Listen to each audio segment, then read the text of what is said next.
اللہ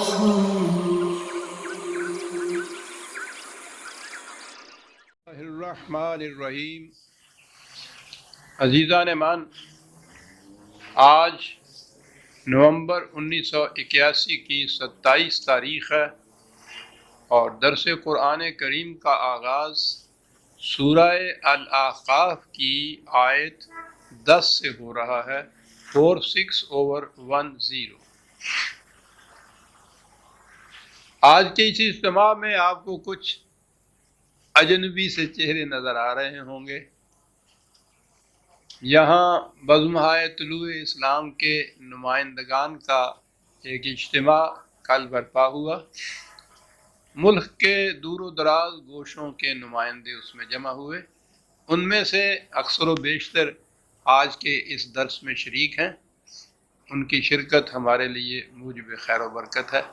تو میں نے کہا بجائے اس کے کہ آپ کو اس میں یہ حیرت ہو تو پہلے ہی میں ان کا تعارف کرا دوں۔ یہ ان بزموں کے نمائندگان ہیں۔ یہ بزمیں اپنی اپنی جگہ یہی قرآن کریم کا درس ٹیپ کے ذریعے سے نشر کرتی ہیں، اور قرآن کریم کی فکر کی نشر و اشاعت کا واحد ذریعہ یہی بزمیں ہی ہیں جو مختلف ملک کے مختلف گوشوں میں پھیلی ہوئی ہیں، بلکہ بیرون ملک بھی، یورپ اور امریکہ اور کینیڈا تک بھی ان کی شاخیں، بلکہ افریقہ تک بھی ان کی شاخیں ہیں۔ تو جو فکر قرآن کریم کی یہاں سے منتشر ہوتی ہے، یہ ان کو آگے پھیلانے کا ان کا ذریعہ ہے۔ ایک عمر گزر گئی ان احباب کی اسی فکر کی نشر و اشاعت میں، اور پھر اس قسم کے اجتماعات میں یہ کشاں دور و دراز کا سفر طے کر کے تشریف لاتے ہیں۔ اللہ تعالیٰ ان کی ہمتوں میں برکت اور توفیق عطا فرمائے۔ سلسلہ کلام درس میں یوں چلا آ رہا تھا، جیسا کہ میں نے کئی دفعہ یہ عرض کیا، نبی اکرم صلی اللہ علیہ وسلم کی مخالفت ایک تو قریش کی طرف سے ہو رہی تھی۔ اس مخالفت کی خاص وجہ تھی کہ جس نظام کی دعوت نبی اکرم صلی اللہ علیہ وسلم دیتے تھے، قریش ان کو نسلی تفاخر حاصل تھا۔ پہلے تو وہ غیر عرب پر عرب کو اتنی ترجیح دیتے تھے کہ وہ ان کو برابر میں تسلیم ہی نہیں کرتے تھے۔ پھر عربی قبائل میں قریش کو ایک خاص امتیازی درجہ حاصل تھا۔ نسلی طور پر بھی وہ اپنے آپ کو باقی قبائل کے مقابلے میں بہت زیادہ برسر اقتدار سمجھتے تھے۔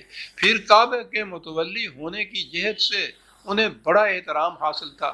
لمبی چوڑی تجارتیں ان کی ہوتی تھی، سرمایہ دار تھے اس زمانے کے۔ تو گویا برہمنیت اور اقتدار اور سرمایہ پرستی، یہ تینوں چیزیں قریش کے اندر جمع تھیں، اور یہ دعوت نبی اکرم صلی اللہ علیہ وسلم سے ان تینوں لعنتوں کی جڑ کاٹنے کے لیے تھی۔ قابل فہم ہے قریش کی مخالفت۔ 13 سال تک مکے کی زندگی میں، پھر آپ میں اپنے احباب کے ہجرت کر کے مدینے تشریف لے گئے، تو انہوں نے وہاں بھی پیچھا نہیں چھوڑا۔ انہیں پتا تھا کہ ملک کے کسی ایک گوشے میں بھی اگر یہ نظام قائم ہو گیا تو اس کی کشش اتنی زیادہ تیز ہوگی کہ کسی دوسری جگہ اس کے خلاف کا جو نظام ہے وہ ٹک نہیں سکے گا۔ وہ خوب جانتے تھے کہ یہ کیا نظام پیش کیا جا رہا ہے۔ لیکن دوسری طرف اہل کتاب تھے، عیسائی بھی تھے اور یہودی بھی۔ عیسائیوں کے متعلق جیسا قرآن نے بھی کہا ہے، اب ہم بھی دیکھتے ہیں یہ پادری قسم کے لوگ منکسر المزاج سے ہوتے ہیں۔ یہودی بڑے متشدد تھے مخالفت میں، اور بار بار انہی کو تنبیہ کی گئی تھی۔ اس تنبیہ میں ایک سلسلہ یہی بھی تھا، یہ جو آیت ہمارے سامنے آتی ہے کہ قُلْ أَرَأَيْتُمْ إِنْ كَانَ مِنْ عِنْدِ اللَّهِ وَكَفَرْتُمْ بِهِ، کہا کہ یہ جو پیغام دیا جا رہا ہے تمہیں، یہ دعوت جو پہنچائی جا رہی ہے تمہارے سامنے، تم خود اس کے گواہ ہو کہ اس کی شہادت تو تمہارے ہاں کے اس نبی نے، جو سب سے بڑا نبی تم مانتے ہو حضرت موسیٰ علیہ السلام، اس کی شہادت تو انہوں نے دی تھی۔ عجیب بات ہے کہ اگرچہ یہ تورات اور اس کے بعد انجیل محرف ہے، اپنی اصلی شکل میں نہیں ہے، بڑی تبدیلیاں ہوئی ہیں، لیکن نبی اکرم صلی اللہ علیہ وسلم کے متعلق جو پیشین گوئیاں اس کے اندر تھی ان میں بیشتر باقی رہ گئی۔ اور انجیل برنباس کے اندر تو حضور کا نام لے کر پیشین گوئیاں کی گئی ہیں۔ تو تورات میں خاص طور پہ یہ پیشین گوئی تھی۔ کتاب تورات کی ایک کتاب کا نام ہے استثناء۔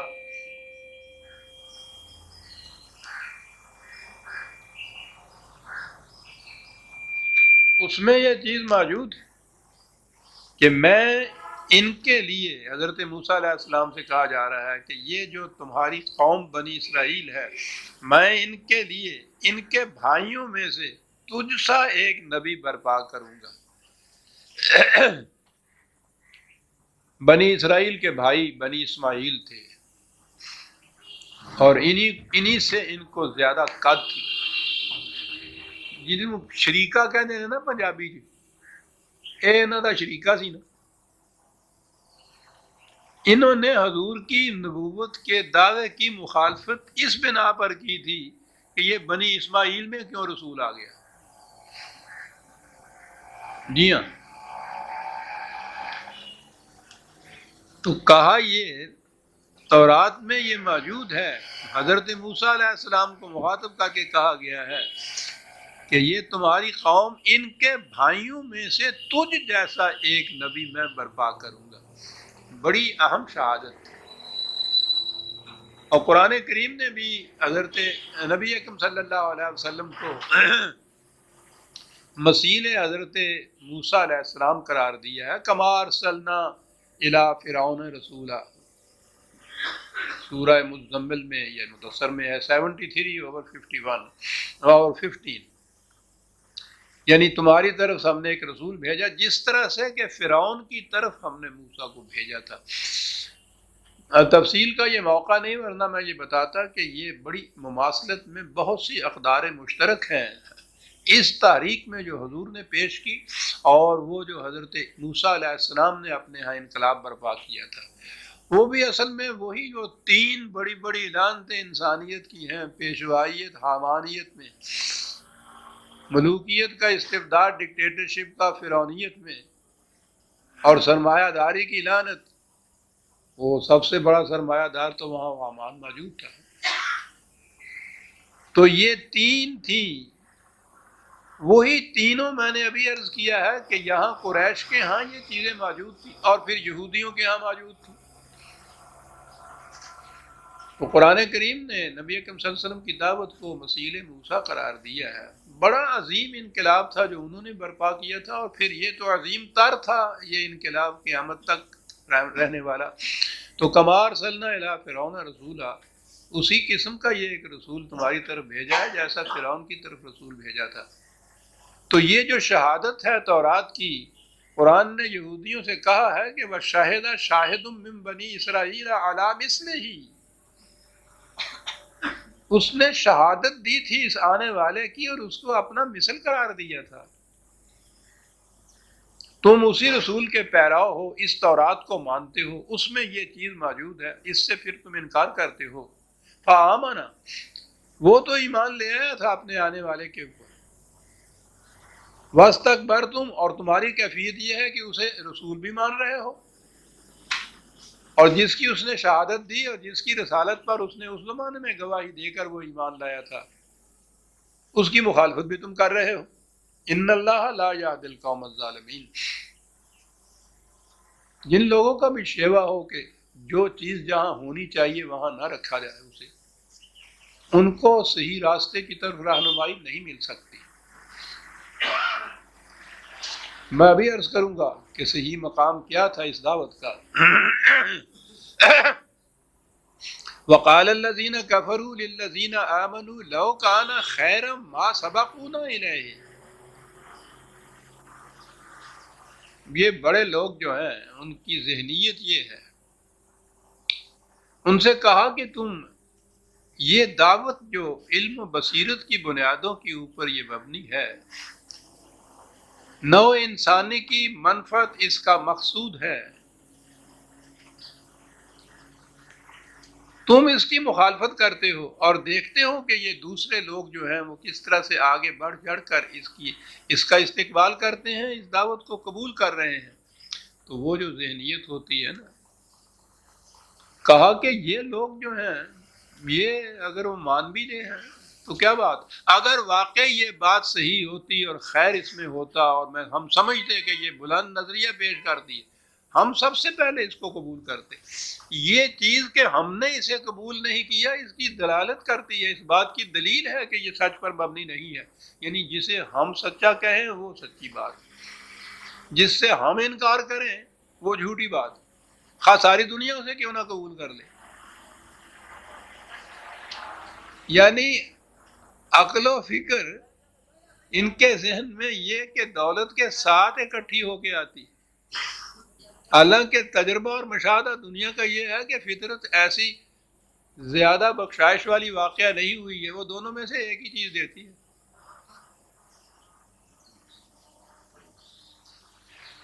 دلیل یہ ہے کہ اگر واقعی ایسی سچی بات ہوتی تو یہ لوگ اسے کیوں قبول کرتے؟ ہم سب سے پہلے قبول کرتے. ہم نے چونکہ اسے قبول نہیں کیا ہے اس لیے یہ سچی ہو ہی نہیں سکتی. ٹھیک، پھر وہ پنجابی دی مثل آتی ہے، جی کوٹھی وچ دانے اور کملے بھی سیانے. جس کے گھر میں کھانے کو ہو اس کے پاگل بھی عقل مند اور جانے ہوتے ہیں. وہ ٹھیک بات ہے جی. عقل و فکر، دانش توار، یہ سارا کچھ تو یہ امارت اور دولت کے ساتھ متعلق ہے. غریب آدمی کہاں عقل و فکر کا مالک اور دانش مند ہو سکتا ہے؟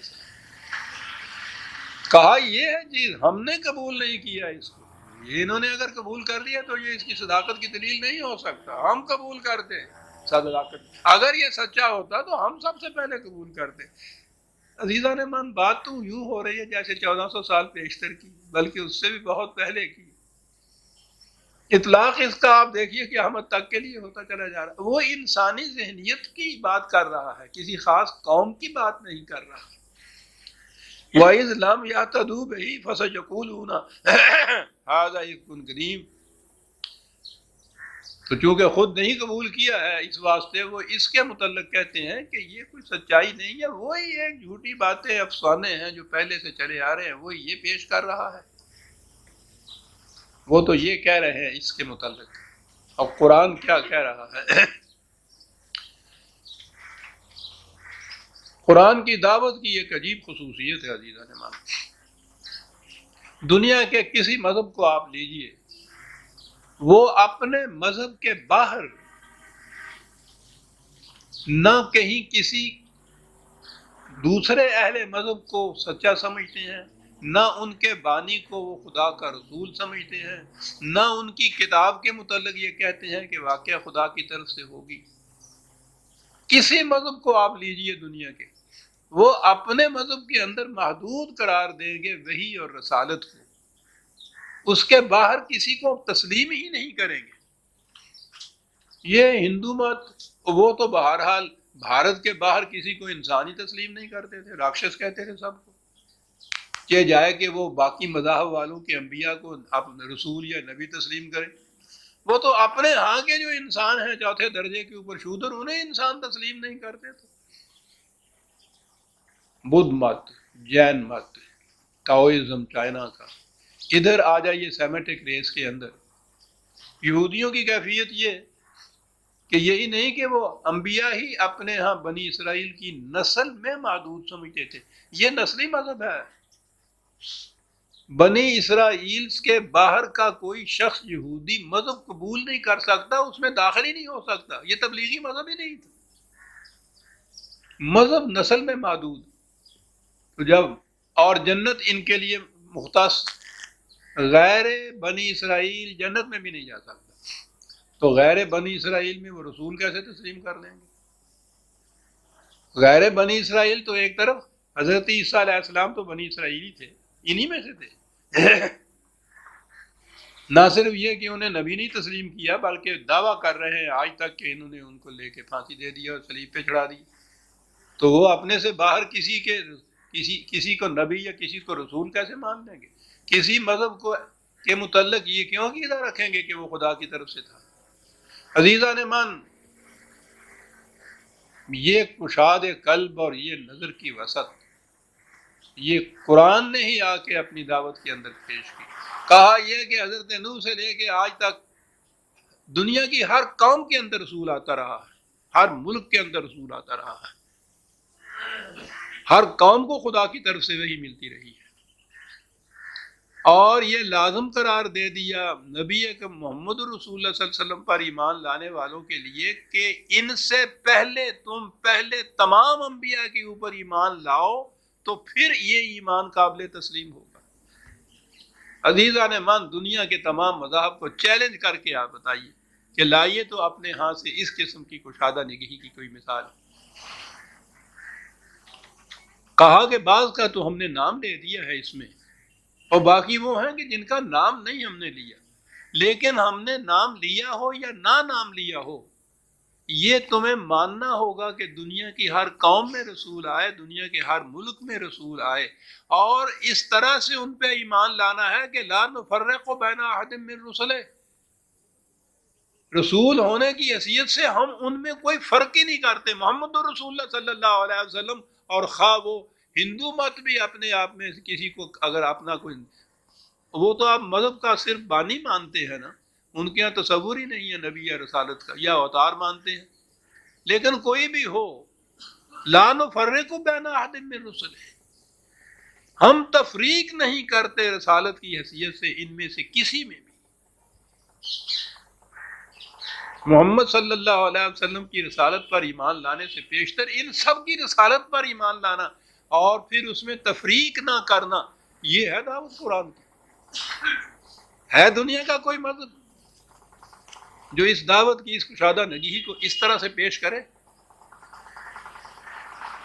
اور اسی لیے سب سے زیادہ دنیا میں پرامن اور امن کی دعوت دینے والی جماعت وہ یہی ہو سکتی ہے جس کی کیفیت یہ ہے کہ وہ دوسرے ان کے ہاں کے پیغمبروں کو ان کی رسالت میں نبی اکرم صلی اللہ علیہ وسلم کی شان میں گستاخیاں کریں کچھ بات، ہم ان کے ہاں کے مظلومہ جو جتنے بھی داعیان مذہب تھے ان کے ہاں کے خواہ وہ نبیوں کی صف میں آئے یا نہیں آئے قرآن کی روح سے، ہم ان کی شان میں گستاخی کا ایک کلمہ نہیں کہہ سکتے،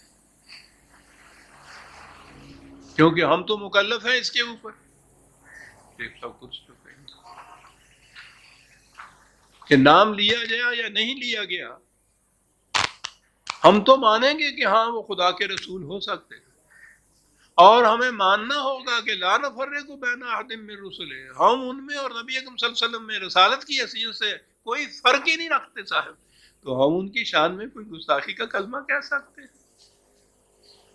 مسلمان تو خدا کی ان احکام کی روح سے مجبور ہے کہ ان کی تعظیم کرے، خواہ وہ کتنی دریدہ دہنی سے کام کیوں نہ لیں، ہم ایک لفظ بھی گستاخی کا ان کے پیغمبروں کی یا ان کے بزرگوں کی شان میں نہیں کہہ سکتے۔ اور اسی اعتبار سے اگلی کتاب وَمِن قَبْلِهِ کتاب موسیٰ اماما ورحمۃ، قرآن سے پیشتر جس طرح سے کہ حضرت موسیٰ علیہ السلام کے متعلق کہا کہ خدا کا سچا رسول بڑی دعوت عظیم لے کے آیا، اسی طرح سے کہا کہ اس سے پیشتر کتابیں بھی خدا کی طرف سے آئی، اور اس سے پہلے وہی تمہاری کتاب جسے تم کہتے ہو تورات، اپنی کتاب کہتے ہو، ہم شہادت دیتے ہیں کہ اپنے وقت میں وہ بھی اپنے وقت کی امامت کرتی تھی اور خدا کی رحمت اس کے اندر تھی۔ یہ قرآن کریم نے انبیاء کرام کو، پھر ان کی کتابوں کو اور ان کتابوں کی حامل امتوں کو بھی امام کہہ کے پکارا ہے۔ قرآن کے جیسا میں نے عرض کیا الفاظ کے انتخاب میں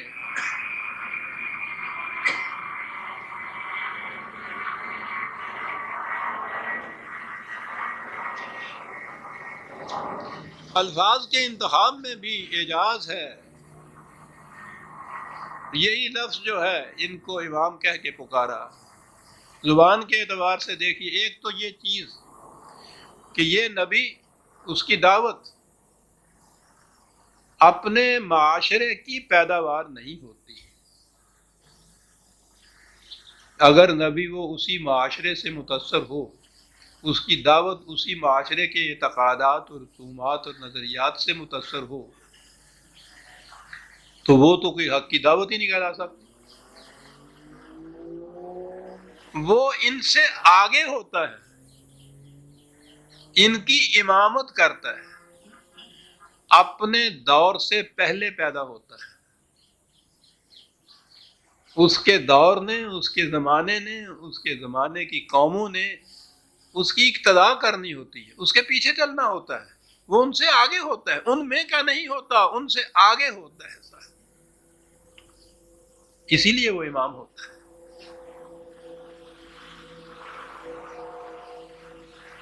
اور امام، جیسا میں نے عرض کیا تھا پہلے بھی کئی دفعہ، یہ جو دیوار چنتے ہیں یہ معمار، وہ اوپر بیٹھے ہوئے آپ کو معلوم ہوگا کہ ایک تاگا ہوتا ہے، اس میں ایک لٹو ہوتا ہے، وہ انہوں نے لٹکایا ہوا ہوتا ہے. وہ اس لٹو کے ذریعے سے یہ دیکھتے ہیں کہ یہ دیوار سیدھی اوپر اٹھ رہی ہے، کہیں اس میں کجی تو نہیں آ رہی، ٹیڑھ پن تو نہیں اس کے اندر آ رہا. تو وہ شے، وہ جو لٹو ہوتا ہے، سہل کہتے ہیں اس کو، وہ اس بات کے لیے ایک ایک ردہ رکھتے ہیں اور وہ لٹو کے ذریعے دیکھتے چلے جاتے ہیں کہ بالکل سیدھ ٹھیک ہے دیوار کی، کہیں کجی تو نہیں ہے. یہ چیز ماپنے کے لیے کہ انسانیت کی دیوار میں کہیں کوئی کجی تو نہیں ہے. یہ جو لٹو سا ہوتا ہے معمار کا، اس کو امام کہتے ہیں. امام کا فریضہ یہ بھی ہے کہ وہ دیکھے کہ انسانیت کی دیوار میں کہیں کجی تو نہیں آ رہی صاحب، یا یہ کہ اگر ماپنا ہو انسانیت نے کہ ہمارے ہاں کوئی کجی تو نہیں پیدا ہو رہی، تو اس ماپنے کے لیے جو ذریعہ اس کا ہوگا وہ رسول کی امامت، اس کی تعلیم کی امامت، اس کی کتاب کی امامت، اس کی امت کی امامت. یہاں پہنچنے کے بعد اگر آنسو میرے آنکھوں میں آ جاتے ہیں تو میں مجبور ہوں عزیزان من. جو قوم اب دنیا میں ذلیل سے ذلیل قوم سے بھی پیچھے رہ گئی ہو، وہ قوم امامت کا دعویٰ کر سکتی ہے.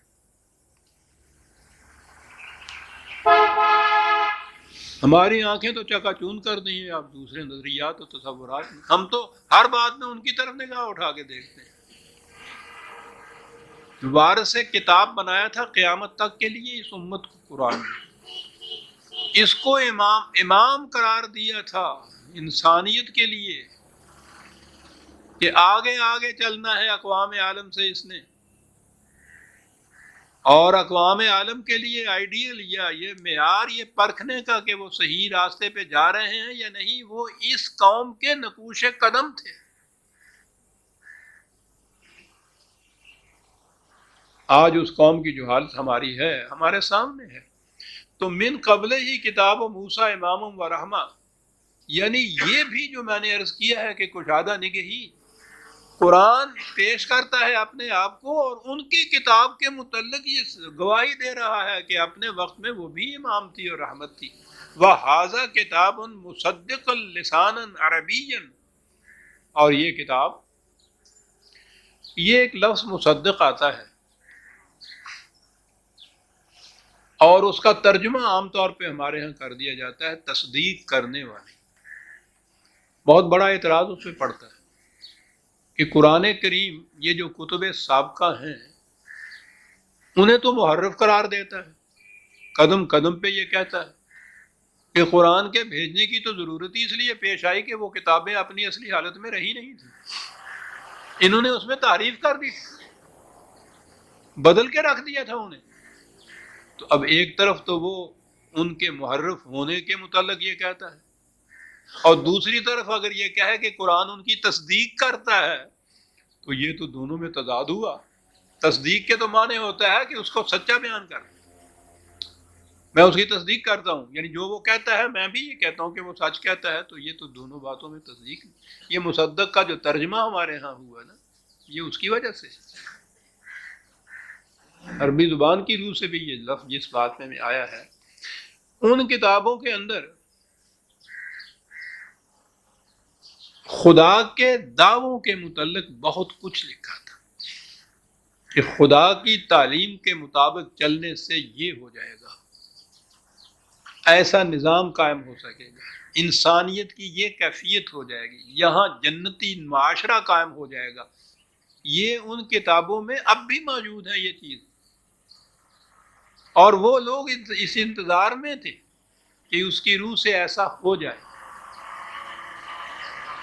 قرآن کہتا ہے کہ اس کی روح سے تم نے اس کو چھوڑ دیا، اس تعلیم کو، تو جو کچھ وہاں دعوی کیے گئے تھے وہ سچے ثابت نہ ہوئے. اب یہ قرآن اور یہ نظام ان دعوی کو سچا ثابت کر دکھائے گا. مصدق کے یہ معنی ہوتے ہیں. تمہارے ہاں کے دعوی کو سچا ثابت کرنے کے لیے یہ قرآن آیا ہے. مصدق لساناً عربی، نہایت واضح عربی زبان کے اندر، لِيُنذِرَ الَّذِينَ ظَلَمُوا وَبُشْرَى لِلْمُحْسِنِينَ. دو ہی اس کے فرائض بتائے یا نتائج بتائے، ہر جگہ بشیر و نذیر. غلط راہ کو ڈرانے والا، اس کا ترجمہ بھی غلط ہے، وارن کرنے والا، آگاہ کرنے والا، یہ کہنے والا کہ آگے نہ بڑھنا کنواں ہے، اسے تنذیر کہتے ہیں. غلط راستے پہ چلنے والے سے کہنا کہ یہ راستہ تمہیں صحیح منزل پہ نہیں پہنچائے گا، تباہ ہو جاؤ گے، یہ تنذیر ہے. صحیح راستے پہ قدم اٹھانے والے سے کہنا کہ ٹھیک ہے تم منزل پہ پہنچ جاؤ گے، یہ بشارت ہے، یہ تبشیر ہے، یہ بشیر ہے. کہا یہ مقصد ہے اس کتاب. تم غلط راستے پہ چلتے ہو تو تمہیں یہ وارن کرتی ہے، اس سے تمہیں غصہ تو آتا ہے، لیکن وہ تو تمہارے حق کی بات ہے جو یہ کہہ رہی ہے. اور جو اس کو قبول کر کے صحیح راستے پہ چلتا ہے انہیں وہ کہہ دیتی ہے کہ ٹھیک ہے تم منزل پہ پہنچ جاؤ گے، بشیر و نذیر ہے. لیکن یہ منزل پہ پہنچ جانا ایسے ہی نہیں ہے. چوراہے پہ یہ ٹھیک ہے کہ آپ کو معلوم ہو جائے کہ یہ راستہ جو ہے وہ جا رہا ہے شہر کی طرف، تو آپ وہاں چوراہے پہ کھڑے رہیں اور کہیں کہ یہ راستہ شہر کو جا رہا ہے، یہ راستہ شہر کو جا رہا ہے، دہراتے چلے جائیں اس کو، آپ شہر پہنچ جائیں گے. حضرات الضيوف الكرام، لقد أكدتم رہنمائی یعنی راستے کو نمودار کر کے بتانا، اس کی طرف اشارہ کرنا، یہ راستہ جاتا ہے شہر کی طرف، یہ ہے رہنمائی، یہ ہے ہدایت. وہ تو اتنا ہی کام کرتا ہے، تمہیں یہ بتاتا ہے، اس کے بعد چلنا تو تمہیں خود ہوگا، تب جا کے وہاں پہنچو. ورنہ یہ صرف رہنمائی جو ہے یہ تو کسی کام میں نہیں، یہ تو اسی کے کام آئے گی جو چلتا ہے. تو جب یہ کہا کہ یہ رہنمائی ہے اور یہ تبشیر ہے، بشارت ہے، معاف رکھیے گا سردیاں آئی اور وہ اثر شروع ہوا مجھ پر.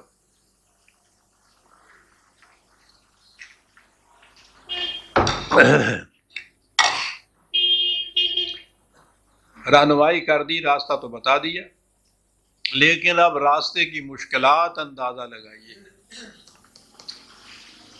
دو لفظ ہیں اس پہ اوپر کھڑے ہوئے کبھی غور نہیں ہم کرتے کیا کہتا ہے. کہا کہ ان الذین قالوا ربنا اللہ ثم استقاموا لا خوف علیہم ولا هم یحزنون. زندگی میں چاہتے یہ ہونا کہ تمہیں کوئی خوف نہ ہو، حزن نہ ہو. یہ دو لفظ بڑے جامع ہیں عربی زبان کے، جو قرآن بار بار مومنین کے لیے وہ یہی دو الفاظ استعمال کرتے ہیں. خوف خارجی خطرات کو کہتے ہیں، ان سے معمون ہونا اس قوم کا، باہر کا کوئی خطرہ نہیں، کوئی ڈر والی بات نہیں تمہارے لیے. اور حزن کہتے ہیں دل گرفتگی، اندر سے دل کی افسردگی، مایوسی، یہ چیز جو دل کے اندر سے اٹھتی ہے وہ حزن کہلاتا ہے۔ اس تعلیم پر عمل پیرا ہونے سے اس کے مطابق جو نظام معاشرہ قائم کرو گے، باہر کا بھی کوئی خطرہ اس کو نہیں ہوگا، اور اس میں بسنے والوں کے دل کے اندر بھی کسی قسم کا حزن اور افسردگی اور مایوسی نہیں ہوگی۔ اس سے بڑھ کر اور کیا چاہیے عزیزان من؟ شرط اس کے لیے ہے ان الذین قالوا ربنا اللہ ثم استقاموا، سیدھا سیدھا ترجمہ کر کے جو آگے بڑھ جاتے ہیں بڑے وہ لوگ کہ جنہوں نے کہہ دیا ہمارا رب اللہ ہے،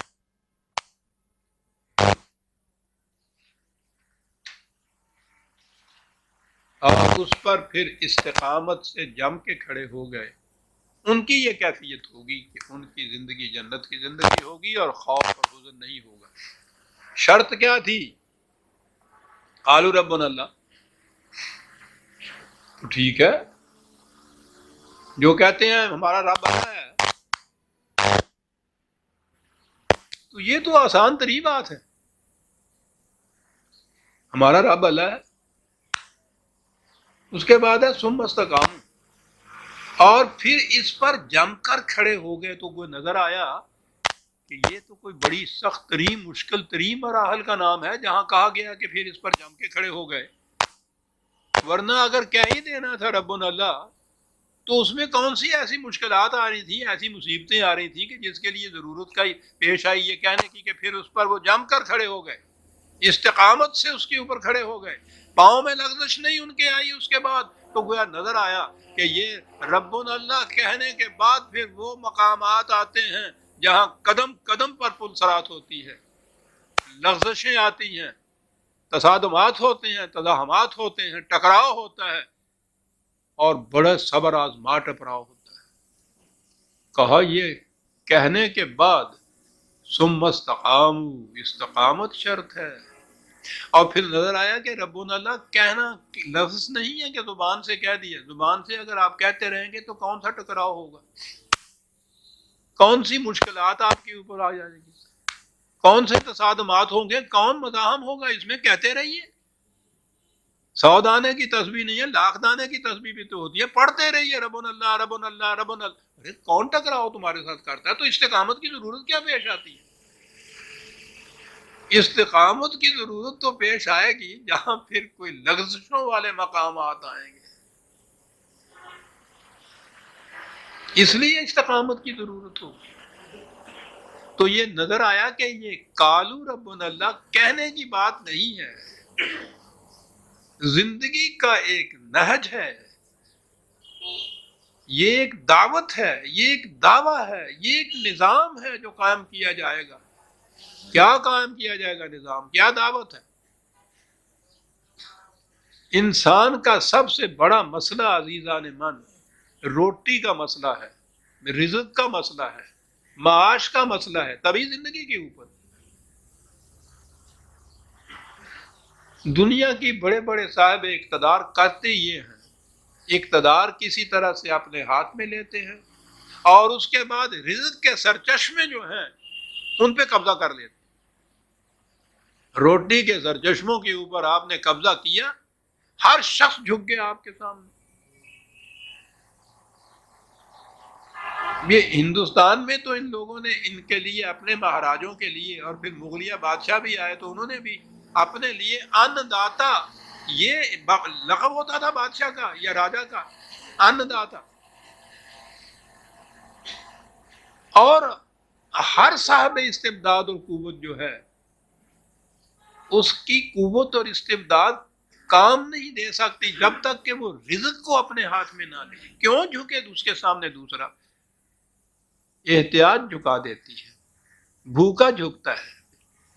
فرعون نے جب کہا تھا کہ انا ربکم الاعلی، تو یہ رب جس کا ترجمہ انگریزی میں کیا لارڈ، یعنی آپ سوچئے صحیح کیا بات تھی اور کیا اس کے تراجم ہو رہے ہیں۔ عیسائیت میں تو یہ تصور ہی نہیں ہے نا جو قرآن کا تصور ہے اس نظام کا۔ صاحب اقتدار کی جڑیں کاٹ کے رکھ دیتا ہے جب رزق اس کے ہاتھ سے چھین کے خدا کے ہاتھ میں دے دیتا ہے. تو یہ جب کوئی شخص روٹی کے لیے اس کا محتاج نہیں ہوتا تو اس کے سامنے جھکے گا کیوں؟ وہ جو رزق دیتا ہے اس کے سامنے جھکے گا. رزق کے سرچشمے وہ انسانوں کے ہاتھوں سے چھین کے خدا کے ہاتھ میں دے دیتا ہے. یعنی خدا کے نظام کے تابع رزق کی تقسیم ہوتی ہے. پھر بھی یہ انسان کسی کے سامنے جھکتا نہیں ہے. تو یہ نظام قائم کرنے کے لیے ربوبیت عالمینی کا یہ ہے جو ٹکراؤ لیتا ہے انسان پہ. یہ جماعت صاحبان اقتدار سے، اس لیے کہ وہی لوگوں کے رزق کو اپنے قبضے میں رکھے ہوئے ہوتے ہیں. ان سے ٹکراؤ ہوتا ہے اور اس ٹکراؤ میں پھر استقامت کی ضرورت پڑتی ہے. تو ان الذین قالوا ربنا اللہ ثم استقاموا کے مانے ہوئے وہ لوگ کہ جنہوں نے یہ نظام قائم کرنا ہے یا کیا کہ رزق کسی انسان کے ہاتھ میں نہیں رہے گا، رزق کے سرچشمے خدا کے قوانین کے تابع رہیں گے، انہی کے تابع ان کی تقسیم ہوگی. جنہوں نے اس نظام کو قائم کرنے کا داعیہ کر لیا، دعوت دی، اعلان کر دیا، عزم کر لیا اپنا یہ، اور پھر اس کے بعد تو ہر دنیا کی طاقت کے ساتھ ٹکراؤ ہوگا تو استقامت کی ضرورت پڑے گی نا. یہی الفاظ ایک دوسرے مقام پہ بھی آئے ہیں کہ بات آ گئی ہے، اور ہمارے تو درس کا انداز ہی یہ ہے تصریف آیات دوسرے مقام پہ، وہ ذرا اس مقام پہ تھوڑی سی تفصیل اور دی گئی ہے، اس لیے میں چاہتا ہوں کہ اس آیت کو بھی ساتھ لے آؤں. ان الذین قالوا ربنا اللہ، یہ وہی الفاظ ہے. یہ ہے جی 41/30، 41/30. ان الذین قالوا ربنا اللہ ثم استقاموا، دیکھا نا یہ وہی الفاظ. کیا ہوتا ہے اس سے؟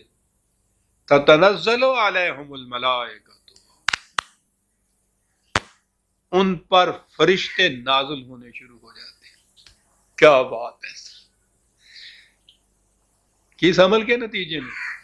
یہ صرف کہہ دینے میں کہ ربنا اللہ کہتے رہیے تو آپ پھر دیکھیے تو صحیح فرشتے نازل ہوتے ہیں آپ پر. وہ موت والا فرشتہ تو نازل ہو جائے گا، وہ کل ہی کافی ہے گا اس قوم واسطے.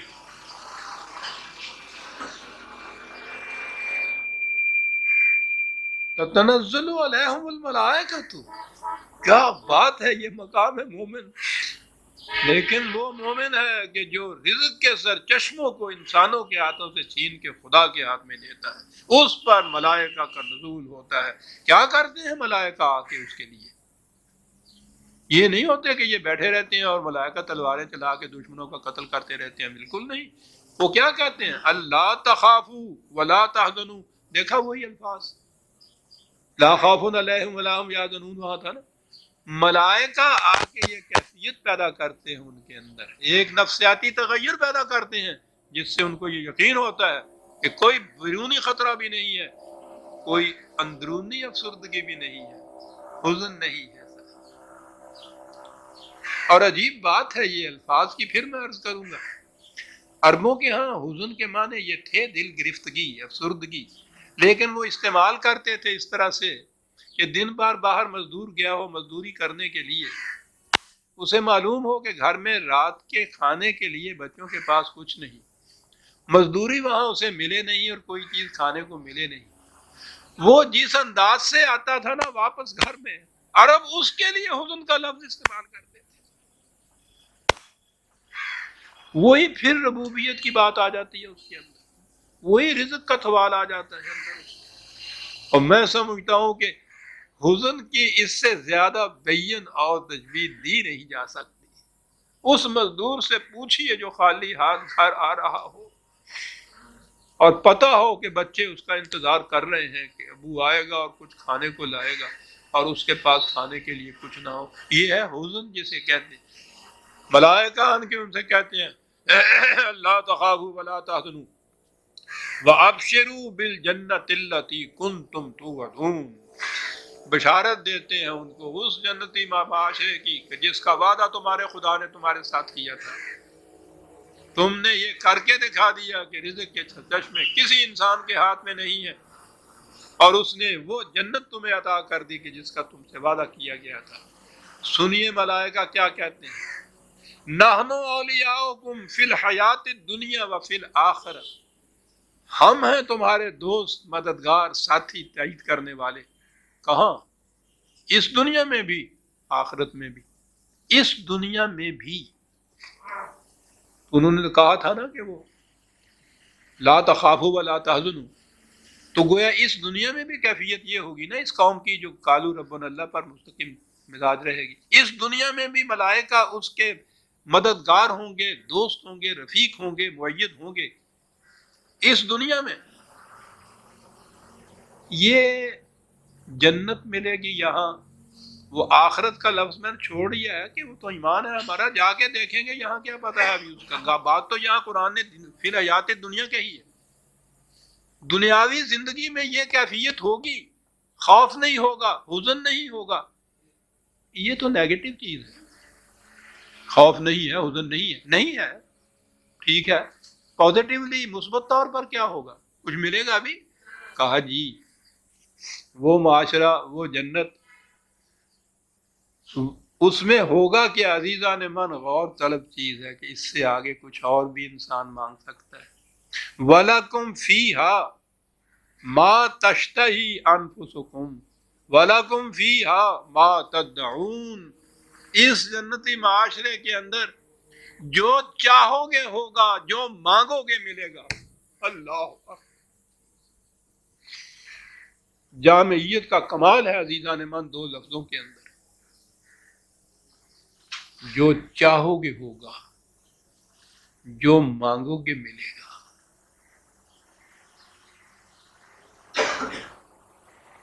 اور وہ جو باطل کا معاشرہ ہوتا ہے، جہنمی معاشرہ، اس کے متعلق ویلے جہنمی ہے کوئی جس نے کہا کہ بے نیازی پہ تیری ناز اٹھائے کیا کیا، جو نہ چاہا وہ ہوا اور جو چاہا نہ ہوا۔ مبدأ فیض سے بس اتنا گلہ ہے مجھ کو، اتنا گلہ ہے مجھ کو، جو نہ مانگا وہ ملا اور جو مانگا نہ ملا۔ اور وہاں یہ ہے کہ جو چاہو گے ہوگا، جو مانگو گے ملے گا۔ فی الحیات دنیا عزیزان من، یہ عقیدت مندی کے افسانے نہیں ہیں، فی الحیات دنیا اس قوم کی کیفیت یہ ہوگی، جو چاہو گے ہوگا، جو مانگو گے ملے گا۔ اوہ عزیزان من، کدی کدی وہ اپنے جوش جنوں میں کہا کرتا ہوں یہ وہ رب ہے جی چاہتا ہے کہ کبھی ہے حقیقت منتظر نظر آ لباس مجاز میں، کہیں لباس مجاز میں آئے جب ہی مانو جی کرتا ہے انا حسین رب اندازہ۔ وہ جو چاہو گے ہوگا، جو مانگو گے ملے گا۔ کہا اتنی ہی بات نہیں عزیزان مولانا، اور اس سے آگے بھی 50/35 سنیے اور جھوم جائیے۔ لَهُم مَا يَشَاءُونَ فِيهَا، چیز تو وہی ہوگی کہ جو تم چاہو گے وہاں، ما یشاؤون، ہماری دنیا میں ہماری مشیت چلتی ہے۔ یشاؤون کا لفظ ذرا غور طلب ہے، خدا ہی کے لیے ہے قرآن میں، کہا کہ اس معاشرے کے اندر مشیت ان کی چلے گی۔ لہم ما یشاؤون فیہا، جو چاہیں گے ہوگا، جو مانگیں گے ملے گا۔ ولدینا مزید، اور ہم اس سے بھی کچھ زیادہ دیں گے۔ محدود ذہن انسانی عزیزان من سمجھ ہی نہیں سکتا کہ جو چاہا وہ ہو گیا، جو مانگا مل گیا، اس سے زیادہ کیا۔ اور کہا عزیزان من، برخورداران من، میرے بچوں، تم کیا اور تمہارا چاہنا کیا؟ تم تو بچوں کی طرح کھلونے مانگتے ہو، بچے کو کھلونا ملتا ہے، کہتے وہ اس ذہن کے لیے ہی ہوتا ہے جس میں وہ بچپن ہوتا ہے۔ باپ کے پاس اس سے بہت کچھ زیادہ ہوتا ہے نا بچے کے لیے، اسے پتا ہوتا ہے آگے جا کے اور کیا ضرورتیں پڑنی ہے۔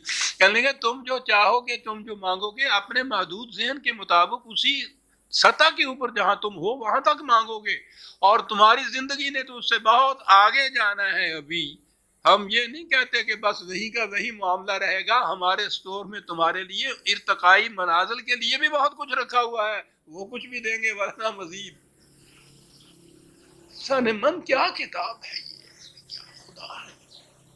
ورنہ دنیا میں کسی اہل فکر سے پوچھ لیتے، بڑے سے بڑے وہ جو تعلی کرنے والے، مبالغہ کرنے والے شاعروں سے بھی پوچھتے تو یہ انتہا تھی کہ جو چاہو گے وہ ہوگا، جو مانگو گے ملے گا۔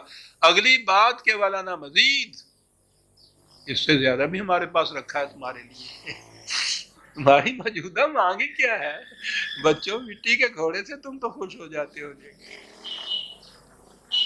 والا نہ مزید۔ بات یہاں ایک اور آ جاتی ہے سامنے، معاف رکھنا۔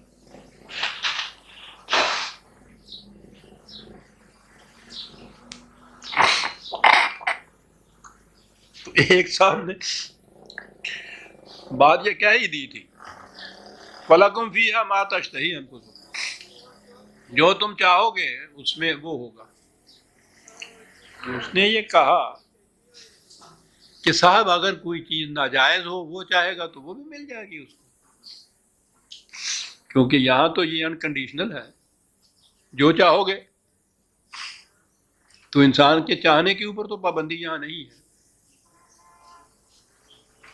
تو کیا یہ بھی صورت ہوگی؟ لاجیکلی بات بڑی صحیح نظر آتی ہے، اعتراض وزنی ہے کہ جب اس نے اس کے اوپر پابندی نہیں لگائی تو پھر جو وہ چاہے گا وہ ہوگا، جو مانگے گا وہ ملے گا۔ یہ کہہ دیے، جائز اور ناجائز کی تو شرط ہی نہیں ہے لیکن قرآن ہے۔ کہا تمہیں معلوم ہے کہ یہ لوگ جن کے متعلق کہا گیا ہے ان کا چاہنا کیا ہوتا ہے؟ 76/30، دو جگہ یہ ہے، 76/30 بھی ہے اور 81/29 بھی ہے۔ کہا تمہیں ان کے متعلق پتہ نہیں یہ لوگ کیا ہوتے ہیں؟ وَمَا تَشَاءُونَ إِلَّا أَن يَشَاءَ اللَّهُ، وہ چاہیں گے ہی وہ جو خدا چاہے گا۔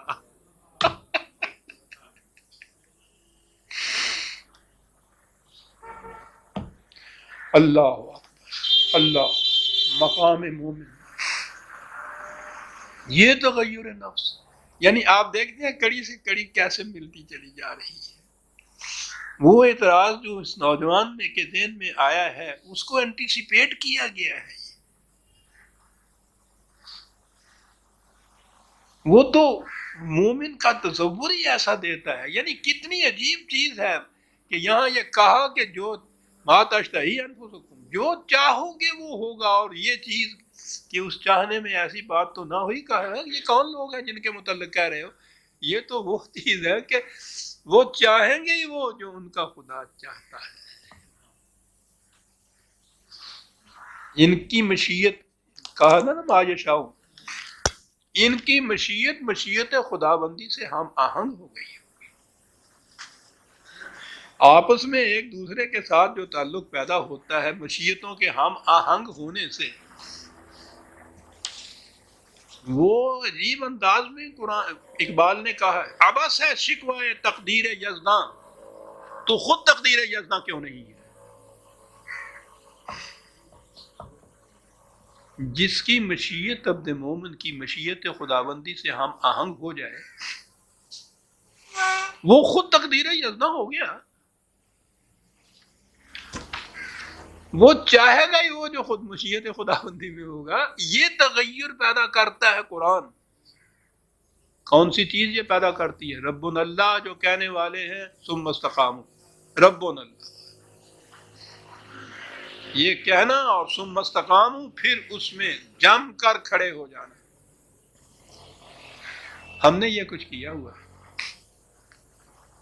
روٹی مانگ کے کھاتے تھے۔ ربنا اللہ کا ایک وظیفہ ہوتا ہے۔ اگلی بات آئی ثم استقاموا، اس میں شرط یہ ہوتی ہے کہ وہ مسلسل اس تسبیح کے اوپر چلتا رہے، درمیان میں انٹرپشن نہ ہو، اس میں تسلسل ہوتا ہے۔ اگر اس کے اندر کہیں ذرا سا وقفہ پڑ جائے تو پہلا جو کچھ کیا ہوا ہوتا ہے وہ غتربود ہو جاتا ہے، پھر نویں سرے سے۔ تو استقامت کے معنی اس میں ہوتے ہیں کہ وہ جتنے کا کرنا ہے پہلے طے شدہ ہوتی ہے وہ بات. وہ مرشد جو ہے وہ بتا دیتا ہے کہ 1000 کا، 10,000 کا، لاکھ کا، ربنا اللہ ربنا اللہ. تو اگر وہ طے کیے ہوئے کہ پہلے کہیں ایک دانہ بھی چھوٹ گیا درمیان میں سے تو استقامت نہ رہی. کہا شرط ہے، قالوا ربنا اللہ ثم استقاموا. کیا بات ہے سر، بیٹھے ہوئے ہیں تو اور ہو رہا ہے ربنا اللہ ثم استقاموا بھی ہو رہا ہے، اور نگاہ لگی رہتی تھی دروازے کے اوپر کے یا اللہ بھیج کسے سخی دادا نو کو روٹی لے آوے جی. روٹی مانگ کے کھاندے سی، ربنا اللہ دا وظیفہ ہو رہا ہے. استقامت جو ہے وہ یہ شرط پوری ہو گئی.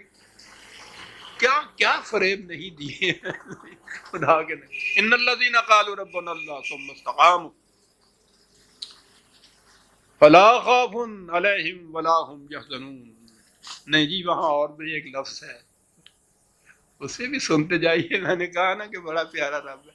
کہا یہ سب کچھ جو تمہیں دیں گے، تو جو بھی کسی کو کچھ دیتا ہے وہ تو ہمارے ہاں ہے نا کہ اوپر کا ہاتھ ہمیشہ بالا ہوتا ہے نیچے کے ہاتھ سے، وہ تو خیرات کا کچھ ہوتا ہے، اس میں کچھ تذلیل کا پہلو ہوتا ہے. فقیر کو بھی آپ دیتے ہیں، کچھ آپ کے ہاں دوست آتا ہے کچھ مانگنے کے لیے، اس کو بھی آپ دیتے ہیں، اس میں بھی کچھ ذلت کا پہلو ہوتا ہے. عزت کے ساتھ کس کو آپ دیتے ہیں؟ مہمان کو. یہ سب کچھ دینے کے بعد کہا کہ نزل من غفور رحیم، یہ ہماری مہمانداری تمہاری ہوگی سر، تم ہمارے مہمان ہوگے. کہ کہیں ذہن میں یہ بات نہ آ جائے کہ مانگ کے کھا رہے ہیں، وہ خیرات کے طور پہ دے رہا ہے. خدا کے حضور بھی تذلیل نہیں ہو رہی انسان کی، خدا کا مہمان.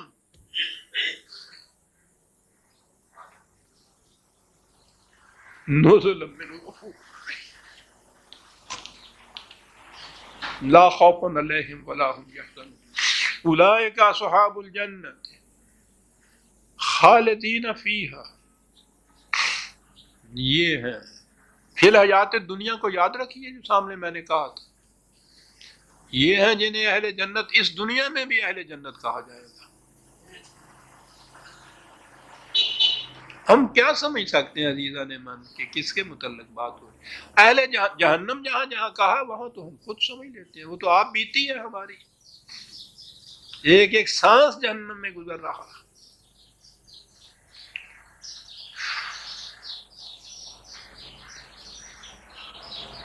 یہ ہیں وہ جو اصحاب جنت خالدین فیہا. یہ جنت جو ہے یہ یوں ہی بھیک منگوں کی طرح خیرات کے طور کے اوپر عارضی طور پہ یوں نہیں دی گئی.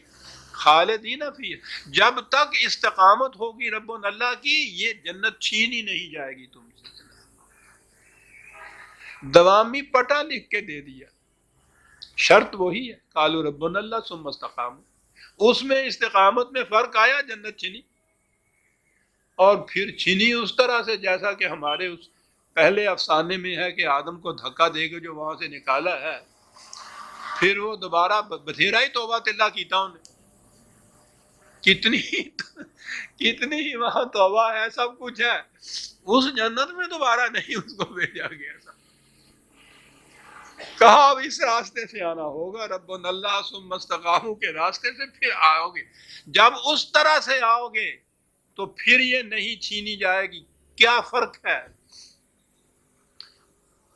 جو بھی وہ واقعہ بیان کرتے ہیں یہ حضرت آدم والا، اس میں وہ جنت جو ہے آدم کے کسی عمل کا نتیجہ نہیں تھی، خدا واسطے ملی ہوئی تھی نا، خدا واسطے ملی ہوئی تھی. جب جی چاہا پٹو کی ماری ختم ہوا معاملہ، اس کے بعد تو پھر سوال ہی نہیں ہے کہ باقی رہے.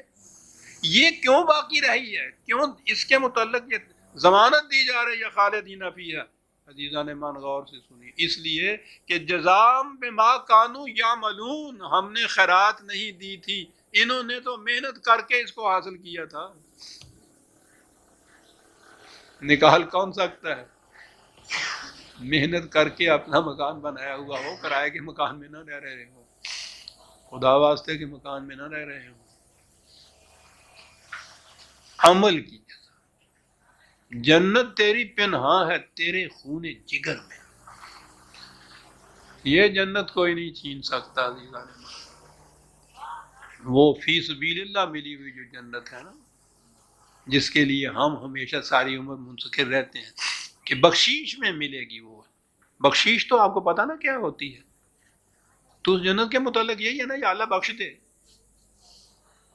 یعنی ہم تو اب بخشیش کی جنت کے طالب ہیں، بیشتے فی سبیل اللہ ہم وہ کہتا ہے کہ اس لیے وہاں سے نہیں نکالے جاؤ گے کہ جزام بما کانوا یعملون، یہ تمہارے اپنی محنت کا نتیجہ ہوگا، اس لیے اس میں سے نکالے نہیں۔ لیکن جب تک محنت کرتے رہو گے، یہ شرطیں ہیں نا ساتھ،